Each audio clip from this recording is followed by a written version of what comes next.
कितनी बार सुना होगा कि इंडिया चाइना बॉर्डर में कॉन्फ्लिक्ट की स्थिति बनी हुई है। एलएसी में फायरिंग हो रही है।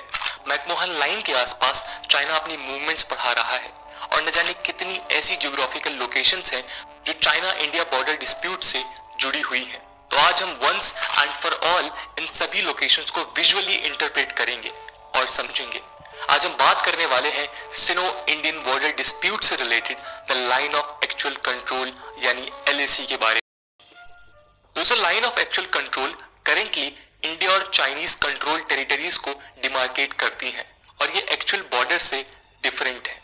ये लाइन ऑफ कंट्रोल यानी एलओसी से भी अलग है, जो इंडिया और पाकिस्तान के बीच एक सीज फायर लाइन है। एलएसी से अलग जो एक्चुअल बॉर्डर है वो उन टेरिटरीज को डिमार्केट करता है जहां इंडिया या चाइना अपना लेजिटिमेट दावा करते हैं, लेकिन ये हो सकता है कि इन क्लेम टेरिटरीज में कुछ शायद उनके एक्चुअल कंट्रोल में हो और कुछ उनके एक्चुअल कंट्रोल में ना हो। फॉर एग्जाम्पल, अक्साई चिन अभी के लिए चाइना के कंट्रोल में है, लेकिन असल में वो इंडिया का इंटीग्रल पार्ट है जिसे चाइना ने ऑक्युपाई कर रखा है। इंडिया के बॉर्डर्स में अक्साई चिन इंक्लूडेड है, लेकिन एलएसी में वो इंक्लूडेड नहीं है। खैर, एक्चुअल बॉर्डर्स क्या है उस पर ही मेन डिस्प्यूट है, लेकिन लाइन ऑफ एक्चुअल कंट्रोल भी एक डिस्प्यूटेड लाइन है क्योंकि आज तक इसे म्यूचुअली डिमार्केट नहीं किया गया है। एलएसी टर्म का ओरिजिन 1959 में ज़ाओ एनलाई के इंडिया के तत्कालीन पीएम नेहरू को लिखे गए लेटर्स में हुआ है। बाद में 1962 सिरो इंडियन वॉर के रेजोल्यूशन के लिए ये एक इनफॉर्मल सीज फायर लाइन बनी और ऑफिशियल रिकॉग्निशन 1993 के बायलैटरल एग्रीमेंट में हुआ, लेकिन कोई डिमार्केशन नहीं हुआ। इंडिया मानता है कि एलएसी 3488 किलोमीटर लॉन्ग है, लेकिन चाइना इसे सिर्फ एक 2000 किलोमीटर लॉन्ग लाइन मानता है। पहले तो एलएसी केवल वेस्टर्न सेक्टर की बाउंड्री को मानते थे, लेकिन 1990s में ये पूरे डी फैक्टो डिमार्केशन में यूज होने लगा। एलएसी 3 सेक्टर्स में डिवाइडेड है, ईस्टर्न, मिडिल और western. Eastern sector and McMahon line. दोस्तों, मैकमोहन लाइन ब्रिटिश इंडिया और तिब्बतन गवर्नमेंट के बीच 1914 के शिमला एग्रीमेंट के तहत डिमार्केट की गई थी, जिसमें असम, हिमालय और बर्मा इंक्लूडेड है। ये लाइन 890 किलोमीटर लॉन्ग है, जो ईस्टर्न भूटान से लेकर बर्मा बॉर्डर के ईसू राजी पास तक है। ये लाइन हिमालयन क्रस्ट के लॉन्ग लोकेटेड है, जिसकी वजह से इसका एग्जैक्ट डिमार्केशन भी डिस्प्यूटेड रहा है। इसके अलावा चाइना मैकमोहन लाइन के लीगैलिटी को ही चैलेंज करता है और क्लेम करता है कि शिमला एग्रीमेंट में चाइना का रिप्रेजेंटेशन नहीं था और तिब्बत के रिप्रेजेंटेटिव्स की कोई अथॉरिटी नहीं है ऐसे बॉर्डर्स को डिसाइड करने की। चाइनीज गवर्नमेंट क्लेम करती है कि तिब्बत हमेशा से चाइना का पार्ट था और इसलिए चाइना ही बॉर्डर एग्रीमेंट में डिसीजन ले सकता है। इसलिए एक्चुअल बाउंड्री डिस्प्यूट में चाइना पूरे अरुणाचल प्रदेश को अपनी टेरिटरी बताता है, लेकिन एलएसी को लेकर डिस्प्यूट ईस्टर्न सेक्टर में काफी रेयर है क्योंकि 1959 में ज़ाओ एनलाई ने अपने लेटर में मैकमोहन लाइन को एलएसी माना था। मैकमोहन लाइन को इंडिया अपनी इंटरनेशनल बाउंड्री मानता है, जिसे चाइना एक्सेप्ट नहीं करता।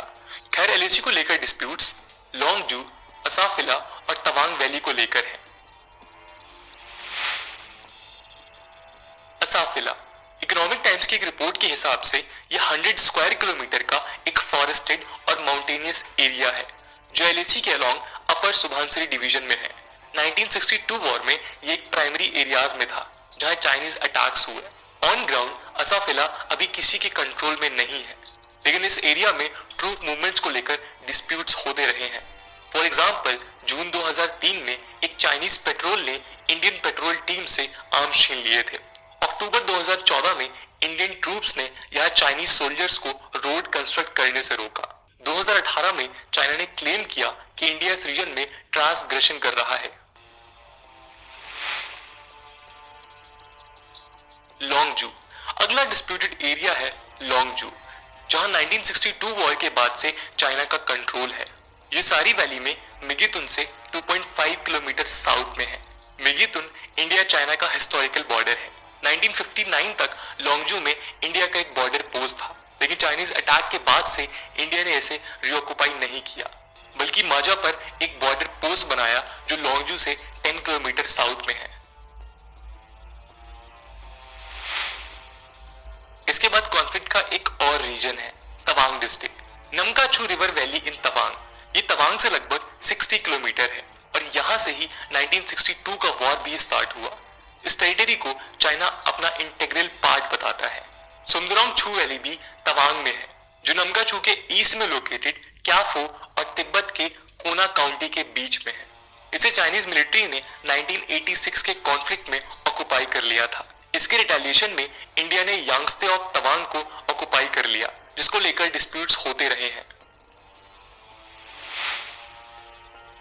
मिडिल सेक्टर, ये लद्दाख में डेमचौक से लेकर नेपाल बॉर्डर तक 545 किलोमीटर का एरिया है और लीस्ट कंट्रोवर्शियल है। यहाँ का ओनली मेजर डिसएग्रीमेंट है बाराहोटी प्लेन्स, जो उत्तराखंड के चमोली डिस्ट्रिक्ट में एक ग्रेजिंग ग्राउंड है। यहाँ का डिस्प्यूट ट्रूप्स के एग्जैक्ट पोजीशन को लेकर है। चाइनीज इंसर्शंस की खबरें भी यहाँ आती रहती हैं। वेस्टर्न सेक्टर, जो कि नॉर्थ वेस्ट ऑफ काराकोम पास से लेकर डेमचौक तक है और यही कॉन्फ्लिक्ट का मेजर एरिया है। यह एग्रीमेंट्स का सोर्स भी जो के लेटर्स हैं, जो उन्होंने पीएम नेहरू को लिखे थे। अक्साई चिन यहाँ की बिगेस्ट डिस्प्यूटेड टेरिटरी है, जो 38,000 स्क्वायर किलोमीटर में फैला है। इंडिया के ऑफिशियल मैप में ये लद्दाख में है, लेकिन चाइना इसे 1950s से अपनी टेरिटरी बताता रहा है। 1950s में चाइना ने यहाँ वेस्टर्न हाईवे बिल्ड किया, जो शिनजियांग को तिब्बत से कनेक्ट करता और यह अक्साई चिन्ह से भी पास होने वाला था। इंडिया ने उस वक्त ही इसको क्रिटिसाइज किया था, लेकिन 1962 वॉर के बाद चाइना ने इसे ऑक्युपाई कर लिया और आज अक्साई चिन्ह चाइना के Hotan county of Xinjiang province के अंडर एडमिनिस्ट्रेड है। डेमचौक, अगला एरिया ऑफ कॉन्फ्लिक्ट है डेमचौक, जो ले में एक मिलिट्री बेस है। डेमचौक फ्रीक्वेंटली कॉन्फ्लिक्ट और फेस ऑफ का एरिया रहा है। नवंबर 2017 में इंडिया और चाइनीज ट्रूप्स के बीच यहाँ इरिगेशन कैनाल के कंस्ट्रक्शन को लेकर क्लैश हुआ था। ऐसा ही एक क्लैश 2014 में भी देखा गया था। गलवान वैली, जून 15, 2020 को इंडिया चाइना का one of the most violent conflict हुआ, जिसमें 20 इंडियन सोल्जर्स शहीद हो गए थे। ये था गलवान वैली, जो 1962 के बाद से लार्जली पीसफुल था। द हिंदू की एक रिपोर्ट के हिसाब से गलवान वैली डेमचौक के नॉर्थ में है और ये वेस्ट में लद्दाख और ईस्ट में अक्साई चिन्ह के बीच स्ट्रैटेजिकली लोकेटेड है। इसके अलावा इस वैली का ईस्टर्न पार्ट चाइना के वाइटल शिनजियांग तिब्बत रोड के काफी नजदीक है। MIT के प्रोफेसर M. टेलर फ्रेवल के हिसाब से चाइना हमेशा से गलवान वैली को अपने मैप्स और टेरिटरी में दिखाता रहा है, लेकिन LAC कन्वेंशनली इस वैली के ईस्टर्न साइड में लोकेटेड है, जहां इंडिया और चाइना दोनों पेट्रोलिंग करते हैं। इस क्लैश के बाद चाइना अब असर्टिवली इस चाइना को अपनी टेरिटरी के साथ LAC के अंदर भी बताने लगा है, जो एक्चुअली में बेसलेस है। दोस्तों, इंडिया ने 1959 और 1962 के LAC को रिजेक्ट किया है और कहा है कि चाइनीज डेफिनेशन ऑफ LAC एक डिसकनेक्टेड सीरीज ऑफ पॉइंट्स है, जिसे कई तरीकों से एक लाइन में जोड़ सकते हैं। फॉर्मर NSA शिवशंकर मेनन के हिसाब से इसी वेगनेस का फायदा उठाकर चाइना ने समय समय में एग्रेशन दिखाया है। इंडिया LAC को सिनो इंडो वॉर के पहले ही एक्चुअल पोजीशन के बेसिस पर ड्रॉ करने की बात करता है और कहता है कि LAC एक प्रॉपर लाइन होनी चाहिए, ना कि वेग पॉइंट्स जिनको मैप पे रखा गया है। इस पूरे डिस्प्यूट में सबसे ज्यादा कंटेंशियस एरिया वेस्टर्न सेक्टर ही है और इसका कारण जियोस्ट्रैटेजिक और हिस्टोरिकल दोनों है। अक्साई चिन्ह एक स्ट्रैटेजिक लोकेशन है जो वॉरफेयर के हिसाब से बेनिफिशियल है because of its 1700 feet high elevation. ये रीजन चाइना को एक पॉसिबल वॉरफेयर में पावरफुल पोजीशन देता है। इसके अलावा ये चाइना पाकिस्तान नेक्सस के लिए भी इंपॉर्टेंट है, क्योंकि सियाचिन ग्लेशियर नाम का स्ट्रैटेजिक आउटपोस्ट अक्साई चिन्ह और POK के जंक्शन में है। यही वजह है कि चाइना यहाँ अपने असर्शंस काफी एक्टिवली शो करता है, अनलाइक इन मिडिल और ईस्टर्न सेक्टर। अक्साई चिन्ह की कॉम्प्लेक्सिटी का रीजन हिस्टोरिकल भी है। अनलाइक ईस्टर्न सेक्टर, जहां एटलीस्ट मैकमोहन लाइन तो बनी, अक्साई चिन्ह को लेकर ऐसा कोई फॉर्मल एग्रीमेंट नहीं हो पाया। इंडियन एक्सप्रेस की रिपोर्ट के हिसाब से 19th सेंचुरी में अक्साई चिन्ह ब्रिटिश एम्पायर में था, लेकिन ब्रिटिश इंडिया में नहीं, वो princely state Jammu and Kashmir में था।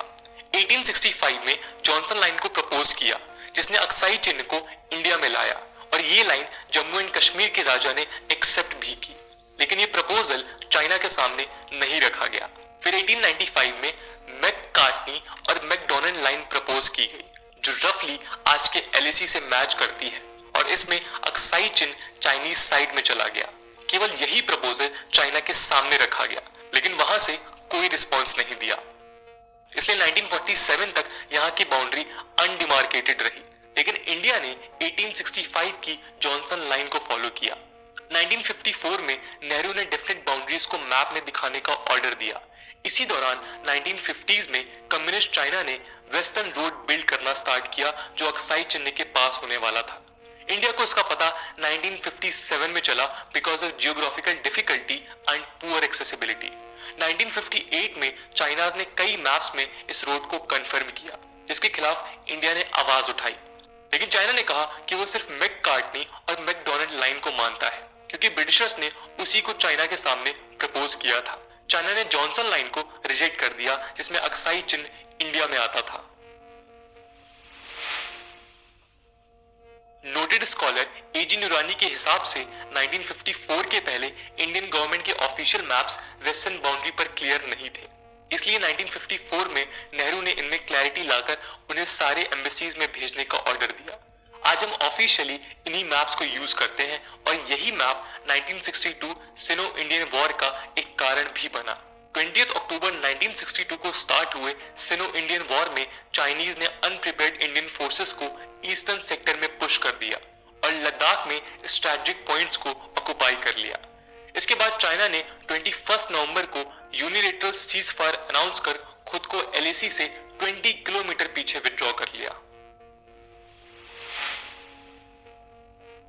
ज़ोउ इनलाई के LAC को नेहरू ने एक्सेप्ट नहीं किया, लेकिन 1976 में बने चाइना स्टडी ग्रुप के बाद से बढ़ते कॉन्फ्लिक्ट्स को रोकने के लिए 1993 में agreement to maintain peace and tranquillity के तहत LAC को लीगली रिकॉग्नाइज किया गया।